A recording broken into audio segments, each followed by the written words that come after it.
Our speaker is Dr. Deborah Best, who comes to us from Wake Forest University. I happen to know the place rather well because I graduated with a master's degree from her university a long time ago. Right?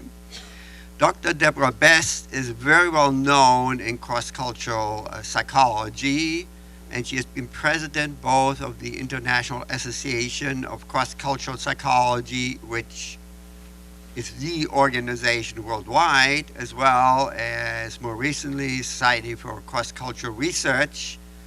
And she has published widely in the area of gender roles, including books with her mentor, Professor John Williams, who happens to have been my professor way back in personality theories. Right? So this is sort of an old connection, and we're very happy for her to share her research on gender roles from a cross-cultural point of view. So please welcome Dr. Deborah Best. Thank you, Uwe. It's very nice to be here. Uwe and I have crossed paths for years, as he suggested, because of the Wake Forest connection. And in fact, until last night, I did not realize that I was a freshman when he was getting his master's degree at Wake Forest. And as you know, graduate students don't hang out with undergraduates, so we really didn't know each other until after he left. What I want to talk about today with you is, if I can get this out of the way. What I want to talk with you today is about our research that we've been doing over the years. And one of the things that occurred to me not long ago was that as we have been doing this research, things have been changing. So I wanted to talk about how the world has been changing in terms of gender and how that has affected some of the things that we think about related to gender.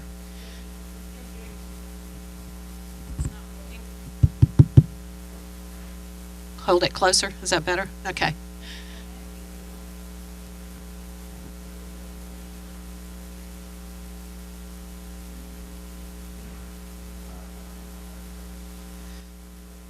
If you think about a month ago, we celebrated International Women's Day, and I wasn't very aware of this until last year when I was asked to speak at the University of Gdansk at their celebration. And when I did a little research, I realized this has been around since 1911. And if you look at some of these pictures, you'll see that things have certainly changed. If you look at women today, they certainly don't look the same. And neither do men. And in fact, you may not know there's an International Men's Day. It was only begun in 1999, but that's coming up in November. We also know, if we look at the way that people progress through the developmental course, and I am a developmental psychologist, there are many things that change as girls become women. Boys become men. And we know that our roles change as we age, as we get older. And the same is true for men. So the question is really, how do we view men and women, and what kinds of changes have occurred over the past? What kinds of opportunities are there for men and women? And do these changes in our perceptions of men and women make any difference in terms of their lives? When I was in Poland last spring, the U.S. Embassy asked me to do some talks for them at various universities, but they also asked me to talk to a very interesting group of people. I don't expect you to read all of this. This is from their website. But the group that I found most interesting was a group called Vital Voices. And it's a group of women entrepreneurs who come together to mentor other women in the work field. And it was started by Hillary Clinton a number of years ago, and it's a very active group in Poland. And because these women were entrepreneurs and running businesses, I asked them to do the following task. I asked them to look at these list of self-descriptions of two people who had applied for a job with their company. Person A is appreciative, changeable, emotional. Person B, active, adventurous, assertive. And I asked them very simply, who would you hire? Who would you hire? B. Why? aren't those the characteristics that we think of as more desirable in an employee? And if you think about it, can you see one of these more readily as a male or as a female? Absolutely. Person A is characteristics that we typically or stereotypically associate with women. Person B is stereotypic traits that we associate with men. Now, we know that these traits, these stereotype traits, operate in two different ways. They operate as stereotypes that we talk about others, sort of this gradient of familiarity. The people we know well, we don't attribute as many of these stereotypes to. The people we know less well, that's where the stereotypes are operating. But they also get incorporated into our self-descriptions, and our self and ideal self-descriptions, because in some respects they become socialization models. Now, it's not socially acceptable today to talk about these stereotypes or to have these ideas in your head, these explicit stereotypes. But we all carry around what are called implicit stereotypes. And you'll see in a little bit that's an extremely powerful effect on our behavior. Now, we have a model that we've been using in our research that talks about the fact that we do have biological differences between males and females. And these stereotypes sort of evolve to support the role differences that go along with those biological differences. So these are also then enforced by the cultural practices. And sometimes these are increased, sometimes they're decreased by these cultural practices. And this is a schematic of our model. You can see that the gender role stereotypes support the differential roles that we see, and these self-perceptions are incorporated into the way that we view gender traits. Now, when we look at the developmental mechanisms, we can talk about very proximal things that the sociologists talk about, things like language, history, economics, political structure. And we're more likely, though, in psychology to talk about the more proximal things like socialization practices, what parents do. And in our lab right now, we're looking at task assignments, the kinds of things that boys and girls are asked to do at home, what kinds of chores they're doing. But we also in psychology have discovered socioeconomics in the last few years, and we know that that's an aspect of culture that's very important. 30 years ago, when we started our research, we were simply curious about what kind of stereotypes there were out in the world. And so we asked 100 we asked 100 college students to tell us, to be cultural reporters. Tell us what your culture says about men. Tell us what it says about women. We used the Goff and Halbrun adjective checklist, and we asked them just to simply go through and check off the adjectives that are associated with men, the adjectives that are associated with women. A very simple task. And we ended up with 30 countries in our sample, and you'll see them here listed. Notice that there are not any Eastern European countries. Back when we started this research, we had several researchers ask if they could join the project, and we very happily said yes. And they said, well, you'll have to get permission from the Soviet Minister of Science. And so being very naive, we wrote letters to the Soviet Minister of Science requesting permission for these people to cooperate with us. Never heard a word. We were at a conference in Mexico, and my colleague, Janak Pandey, who collected our Indian data, said, Debbie, hurry, you've got to come. The Soviet Minister of Science is on the other side of the room, and if we tell him what you're doing, I'm sure he will let these people cooperate with you. So we go over, and I'm introduced. My husband, who was a lawyer, was standing there, and I made my pitch, told him what I wanted to do. And he looked down at me. He was a very tall, distinguished-looking man. Looked down at me and said to my husband, the lawyer who was not involved, tell that young lady that we don't have that problem in the Russian countries, in the Soviet Union. We only see that in Western countries. You have that problem, not us. So, no gender stereotypes in Soviet countries. These are the stereotype items that 3/4 of the participants in our 25 countries where we had complete data told us were associated with men. Adventurous, dominant, forceful, independent, masculine, and strong were associated with men in all 25 countries.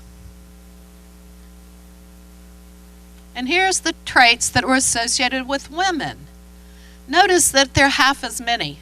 The female stereotype is not as well defined, and there are only 3 traits that are associated with women in every country: sentimental, submissive, and superstitious. Ladies, what do you think? Well, in order to summarize what we had in this collection of traits, we decided to go to Osgood's research on affective meaning and the universal components that he had found: the evaluation, the favorability, goodness, badness, the potency, how strong is a concept, and the activity, how active is it. And when we did that with the stereotypes we were getting in our 30 countries, what we found is male and female stereotypes were equal on favorability. But in every case, every country, the male stereotype was stronger and more active than the female. In fact, one of the recent textbooks, John Barry and his colleagues decided perhaps we had found one of the true psychological universals when we were looking at gender stereotypes.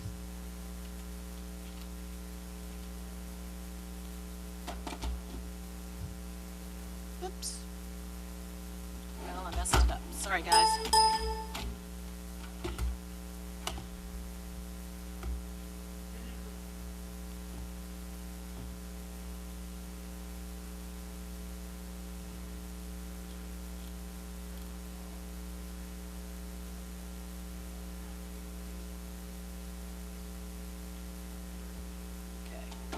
If I don't mess it up that way. Okay, so we also know, though, as we look around today, that things have changed. And we know that there are many more women in the workforce.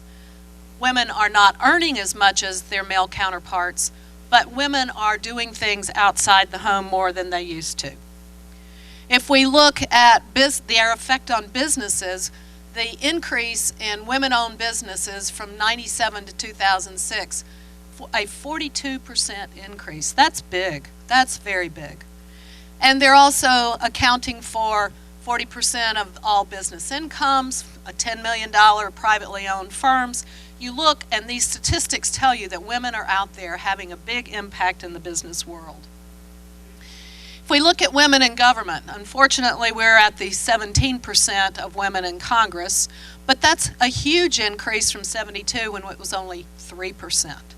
And we see more women in places of leadership in those offices. If we look at education, many of us know today that there are more women getting BA degrees and master's degrees than men. And we're also seeing a huge increase of women in the non-science PhD fields. But we also see that there is a lag. When you look at this lower graph, there's a lag in women getting into the upper ranks in the academic world, but yet they're doing it. There are many more women in all of those jobs than there were 20 or 30 years ago. Title IX has had a huge, huge impact. It was passed in 1972, but we didn't start feeling the impact of that until probably the mid-'80s, when the federal government started coming down on universities and high schools about resources for everything related to differences between girls and boys, men and women. In 1972, only 1 in 27 girls played a sport in high school. 1 in 27. Now, they make up 41% of high school athletes. And virtually no scholarships for college female athletes back in 1972, and now they're 45% of college athletes. So there's been a huge impact. Now, one of the things we decided to do is to see how these stereotypes we have of men and women have changed over the years. So I'm going to tell you about 2 follow-up studies here in the United States where we collected data in 1988 and in 2003. And this is with college adults, the same methodology I was telling you about earlier. If we look at favorability, you can see in 1972 there was no difference between males and females. Females are the blue squares, males are the red squares. I thought I'd confuse you a little bit. At 2003, you can see that females have stayed about the same in terms of favorability, and males have stayed about the same, females have gotten a little bit more positive about themselves.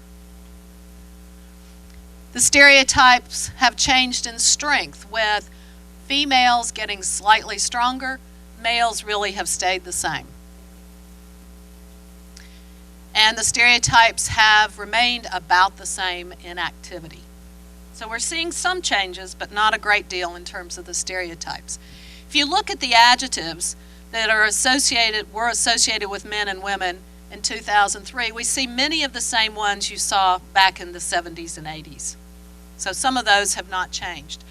There was only one item that changed from being a male-associated item to a female-associated item. We had no changes going in the other direction. Are you ready? Responsible. Women have finally become responsible.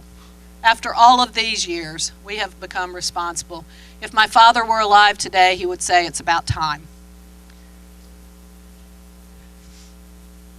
These are the adjectives that males and females disagreed about. Males think that these are characteristics associated with men. Females think these are associated with women. So we do see some of the role changes having an effect on the role stereotypes. It's okay now for women to do construction work or for men to be preschool teachers. And we're also seeing that some of those traits are starting to change. But what about self-perceptions? The scoring system we used here is such that scores at 50 percentile are neutral. Scores above 50 are more masculine, below 50 are more feminine. So you can see going from 72 to 2003, males are using fewer male stereotyped items and a few more female stereotyped items, and females are doing the same. So both are incorporating more female stereotyped items into their self-descriptions. If we look at those self-descriptions in the same way with the favorability, strength, and activity, we see that in 72, favorability again for self-descriptions was the same, but females are becoming slightly less favorable, less positive about themselves in 2003. If you look at the strength scores, you can see again females are showing less strength. And if you look at activity, you can see females are becoming more active. So now they are not different from the males. So to summarize what we have in these scores, you can see that the self-perceptions, females are less favorable, less strong, a little more active. Males are not changing. They have not changed across these years.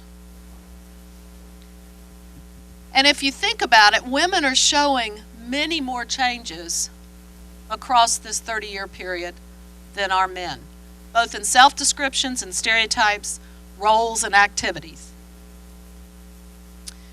So we naturally had the question of, if this is changing for adults, what's happening with children? Well, back in the 70s when we started doing the research with children, we knew we couldn't get them to do these checklists. So we took the stereotype items and we created stories that define these and then asked the children which person is being described. So for aggressive, one of these people is always pushing other people around and getting into fights. Which person fights? Gentle, one of these people is a gentle person. When they hold puppies, they're careful not to hurt them, which is the gentle person. And we paired these with silhouette pictures because we did not want children looking for facial cues or other things of that sort that would give them some idea about whether this is a nice person or a mean person. You can laugh at the clothing here, but we actually because we had a question when we were doing our research in India. We had a question about saris versus skirts versus pants on the female figure. And we did what we called the Adam and Eve study, where we just simply had body silhouettes. It didn't make any difference to the kids at all. They knew it was a male, they knew it was a female, and we got the exact same responses from them. If you look at the number of items that the children answered in a stereotyped way, you can see that both the male and the female stereotype show what we would see as a sort of normal learning curve, where at the kindergarten level, they are above the chance level in their knowledge, and they continue to get better up to the university level. Notice, though, that the male stereotype is known a little bit better at those early stages than the female. If you look at the individual traits for female items, you can see that there are only 4 that are known by 2/3 of the children, and at the 5-year age. By 11 years of age, they've gotten the message, they've learned them, with the exception of 2, fussy and flirtatious. So it takes them longer to learn those characteristics being associated with women. If you look at the male stereotype items, you can see there are a few more at age 5, but again, they get the message by age 11, and they know virtually all of them, with the exception of severe and logical. Now, these are data from 23 countries where we had 5-year-olds and 8-year-olds in the studies. The bottom of the bar represents the knowledge level of the 5-year-olds. The top of the bar is the knowledge level of the 8-year-olds. So you can see how much they're learning. Nigeria is the little dot where there's not much going on between 5 and 8. The United States is 4 back from the side, and it's a pretty large bar. And if you look at the very top bar over on that far side, you can see that's Pakistan. Pakistani 5-year-olds know more about gender stereotypes than any other group of even 8-year-olds. So they get the message early, they get it well. Now, we decided that if adults are changing, maybe there's some things changing with the children. So we wanted to replicate some of the child studies that we had done. And what we did was we had 8 and 11-year-olds in the United States, and we gave them the same sex stereotype measure that I just showed you. And we also asked them, how much are you like this person? Or how much are the boys you play with or the girls you play with like these people? Okay, so we got both self-description and peer description data. And what we found, and this is a little bit of a busy slide, but let me walk you through it. When we're looking at peer descriptions of girls, this is what boys and girls are saying about girls. Boys used fewer female stereotyped items in those descriptions. Girls used about the same. This is from 1978 to 2011. If you look at peer description of boys, both boys and girls are giving you fewer male stereotyped items. If you look at self-descriptions, both boys and girls are using fewer male stereotyped items, more female stereotyped items, and they have more of those female items in their self-descriptions than they do males. So girls have more male stereotyped items than boys. Surprise, surprise. Looks as if children are becoming more androgynous in this process. So these societal changes that we're seeing in gender roles, they're starting to be seen in children's descriptions of themselves and of their peers. So stereotyping is decreasing for the children. So if we look across the 3 decades, we can see that women are changing a great deal. Men are showing us little or no change. And children are becoming much more androgynous. And this is particularly true for boys. And in fact, children are showing us more change than adults. So, why does all this matter? Well, it matters because it limits opportunities. When I was talking about some of this research at the Society for Cross-Cultural Research several months ago, one of the questions was, well, what do you want? And I answered by saying, I want people to have opportunities. And one of the things we know about stereotypes is we use that information rather than actually finding out the actual information. We use that to predict people's behaviors. Some of you may know about Brian Nosek, his research, and he looks at what he calls implicit stereotypes.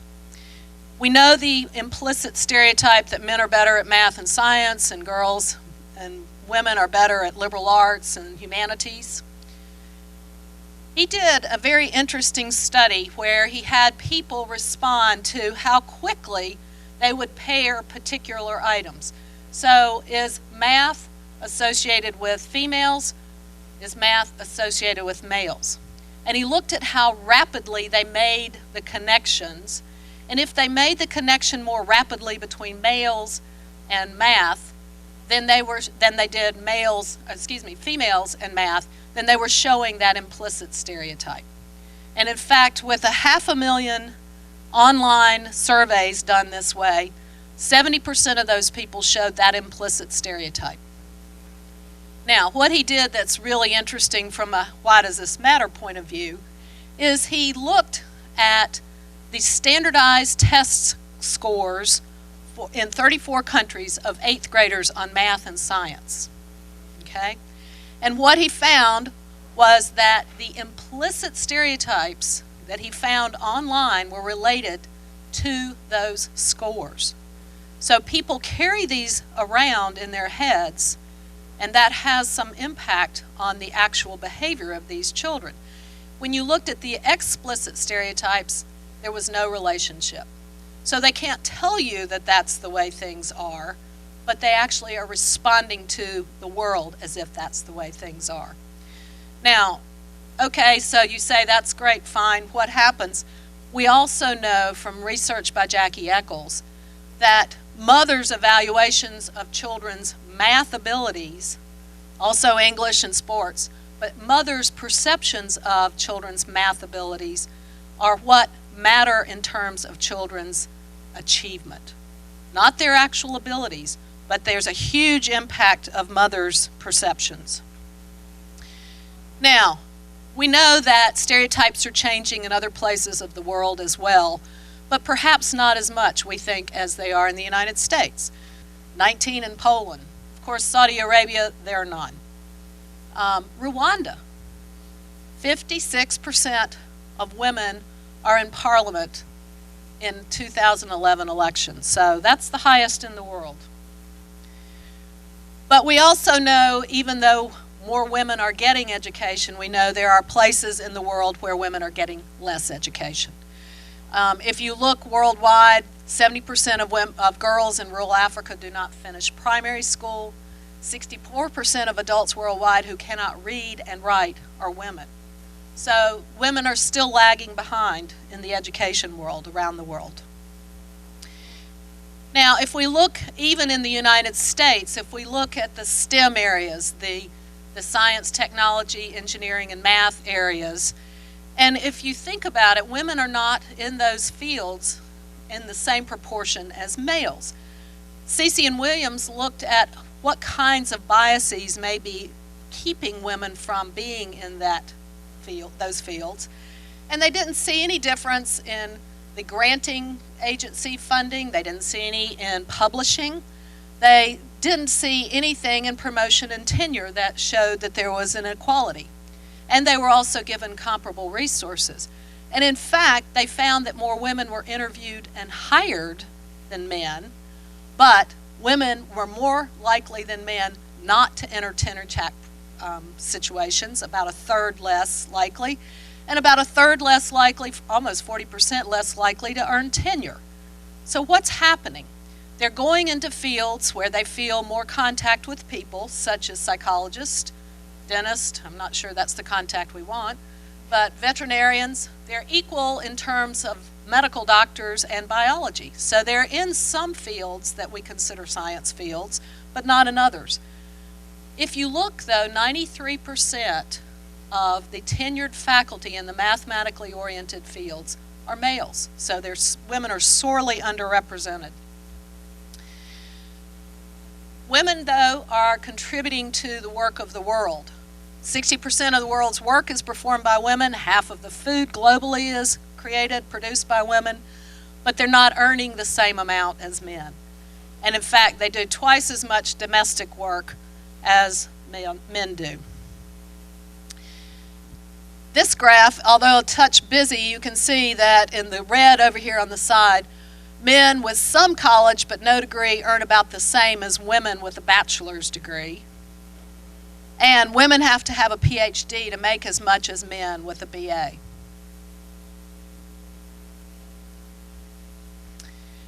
And as we move our education to elongating the time that it takes for you to get the degrees and to do the postdocs, if you look at the dark green, that's how we have changed the time period from getting the PhD to getting your tenure track position from 1885 to 1999. And you'll notice that we've added years as we've gone, and in fact the little red star there shows you the optimal time of fertility for women is between 18 and 31, and that star is 31. So we're actually overlapping the educational process these days with women's fertility. So many women are having to make the choice of, do I want to have children? Do I want to have a career? Do I want to finish this degree?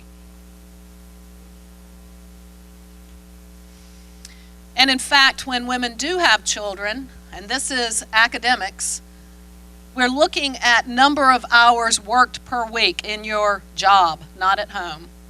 And the blue line is women, the dark line is men. As women have more children, none, they're equal. As women have more children, they work less, and men work more. Got to get out of the house, right? All those kids are there. But we also know, and the recent Academy Award winning documentary Saving Face showed us, and it was mentioned again this morning, that there are some pockets of very unhappy things happening to women around the world. If you haven't seen this documentary, you should. It's quite moving. The Pakistani doctor who's a plastic surgeon, he lives in London now, but he was so moved by these stories, he went back and has been helping these women. The Human Rights Commission of Pakistan says that there are about 700 women who are victims of honor killings each year. And about 90% of women are victims of some sort of domestic violence, beatings, acid attacks, things of that sort. And the interesting thing is many of these are mothers-in-law, sisters-in-law. So women-in-laws are perpetrating this violence against other women. And bear in mind, though, in Pakistan, women can vote, they can drive, they can travel at will, and that's not true in Saudi Arabia and Kuwait. So we're talking about a place where legally women have very many of the same kind of freedoms that we have here in the United States. But interestingly, trust law has ranked the 3 most dangerous places in the world for women. Number 1, Democratic Republic of Congo, 2, Afghanistan, and 3, Pakistan. 2 of those we talked about earlier this morning. So, now, this is kind of the clincher here, and this study just came out at the end of December by Mark Brandt. What he did is he went into the World Values Survey and he looked at the items that were looking at sexism, the aversion or the hostility toward women who were in political leadership positions or who were business executives, okay? So he's looking at that World Values Survey. This is the 5th wave of it. And he looked at the United Nations Women Empowerment Measure. This looks at parity for men and women in management and professional jobs, in parliamentary seats, and earned income. And he also used the Human Development Index, which is health, wealth, and education measures. And these are all UN data. And he found, with multi-level modeling, in 56 of the 57 countries where he examined these data, males showed more sexist responses than females. Not a surprise, I guess. What he looked at was high sexism, or sexism was higher or was increased in countries that were less developed, looking at that Human Development Index, and that had more gender inequality, that GEM measure, both of those from the United Nations. Now, what he wanted to know is, does this sexism that we carry around have an impact on behavior, have an impact on opportunities? And what he found was, when he looked at sexism at time 1, which was 2006, and he looked at gender inequality at time 2, 2009, 3 years later, there was a very strong correlation for both men and women, and even controlling for how developed these countries were. So the bottom line here is sexism legitimizes or enhances gender inequality, this hierarchical relationship between men and women we see in societies. So I leave you with this question. It looks as if in our society, females are changing, children are changing, men aren't changing very much. We aren't giving them much latitude. We still see fewer men in the kinds of positions that have traditionally been held by women. And we don't see parity in many, many places in the world. So I'd like for you to think about, every time that you see the list of those adjectives I showed you early, about, yes, it's easy to see those as males, yes, it's easy to see those as female, but think about why this is there and try to work against it. It's very hard to do, even for me. Thank you. I think they're learning them everywhere. If you look at the old data, children very, very early on, and this is very similar to racial bias that you see in children too, they make differentiations. They categorize, even in infancy, they can tell the difference between male faces and female faces. So they're making those categorizations, and then they start attributing various traits and aspects to them. So if they're in the home situation and they're seeing mom doing most of the things that are home kind of chores and dad doing fewer of those, then they start looking at those differentially. They're very, when you look at the Kohlberg notion about how they develop these kind of notions about themselves, they're very categorical at those early stages. They're trying to sort out their world.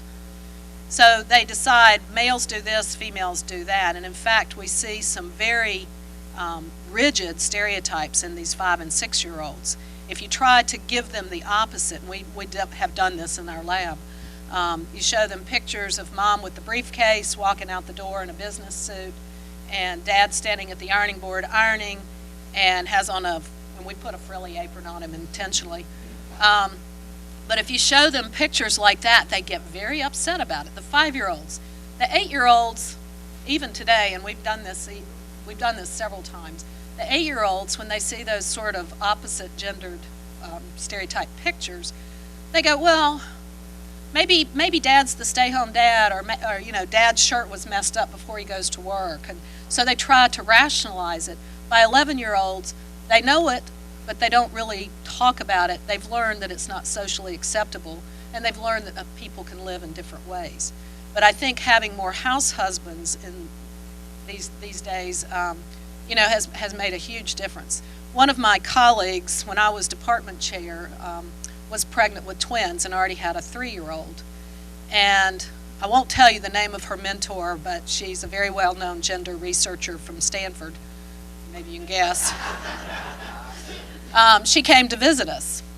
And so we took her out to dinner, several in the department, including my young colleague, pregnant colleague. And the young colleague mentioned that her husband was going to be staying home with the twins, that, they'd sort of gone through what makes sense. And he's a computer person, and so it was easy for him to work from home, and his company was perfectly willing for him to do that.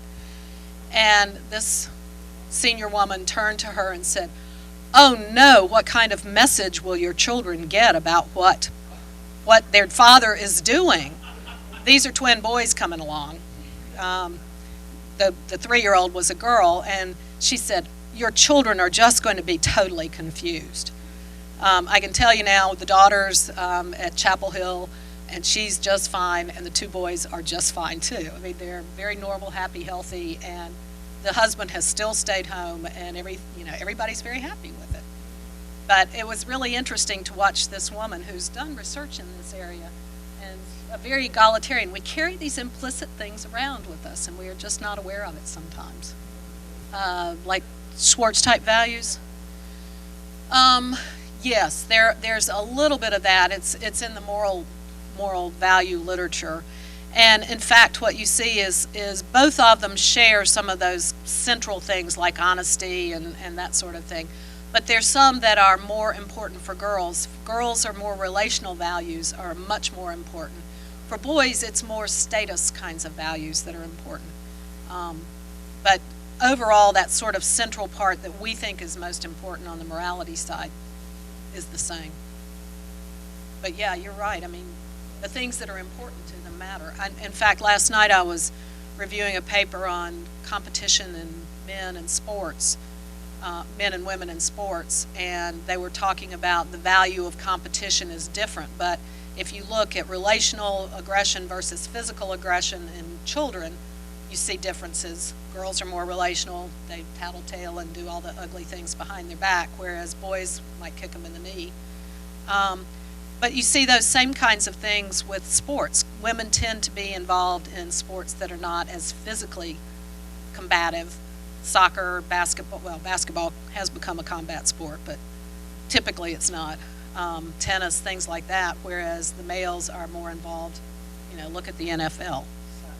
I don't know about either one legally. I know that the Pakistani thing, the law was actually passed, and it was a group of women legislators who got together to get that passed. And when Saving Face was being made, because they had such attention from the movie crowd there, I think those women thought, we finally have a voice and we can do something. I'm hoping, I don't know of anything in Afghanistan. I have not looked about the legal situation, but I feel fairly certain Congo does not have anything legally. I have a student living in Congo now who has been there for 3 years teaching English, and she says that it's a very difficult place for a female. And she's living in an environment that's fairly protected, but she says there's constantly things going on that are very frightening, and people just shrug. The interesting thing here, and I think we all confuse these things, if you think about the word aggressive, for us in the United States, aggressive is very strong, it's very active, it's okay on the positive, negative, the favorability. Gentle is not strong, not active, but it's very positive on favorability, right? So what you see is women incorporating more of those active words, and by doing that, they incorporate fewer of the inactive words, and some of those inactive words are positive words from a favorability standpoint. So what's happening is, as they're becoming more active, they're showing you characteristics that we don't generally, which these were not related to whether they're associated with men or women, not like with them where is it okay for women to do this or men to do that. These were just tell us what are positive words and negative words, and we had students rate those. So as they're incorporating these more active words like assertive or aggressive, they're decreasing their overall favorability score. So it's not that they're thinking of themselves less favorability. In favorability terms, they're thinking about themselves as more active. It's kind of a fluky thing to talk about. When we first published this research in '72 and said, there's no difference on the stereotypes in terms of favorability, many of the feminists went crazy. You're crazy, you're wrong. And we said, no. If you take those words that are just neutral words, some of them, have activity levels or strength levels that are very different, and we haven't thought about that aspect of these words. So it's not that women are seeing themselves as more negative, they're seeing themselves as more active. And oh, by the way, those words aren't quite as positive as gentle, which is a very passive word. So the stereotypes back then didn't differ in terms of favorability, even though the feminists thought they did. They differed in activity and strength. I would think so. I don't know. I don't know that anybody's actually looked at homicide. They've looked at war and some of the other measures. Part of the problem is identifying, what the homicide rates in some countries are not very good. The data just aren't good over, and the UN recently, back when we started our research in the 70s, trying to find national level data, variables to look at, like even gross domestic product or number of women in higher education. Those data were so poor. Now with the UN collecting a lot of those things, we feel much more comfortable with those measures. But I don't know that there's anything really showing homicide differences. We do know that women tend to be less physically aggressive. The interesting thing, though, is when you look at these, the acid in the face and some of those things in these more restrictive countries, the more restrictive the roles are for women, the more likely you are to see some of these women against women kinds of things. The other thing is just like abortion. There are fewer abortions in countries that legalize abortion. So in the countries where women are not allowed to do things, it's sort of like they're fighting back against those rules and they go against them. But I don't know about, that's homicide. I'll have to look. That's curious now that there actually may be some decent data to look at.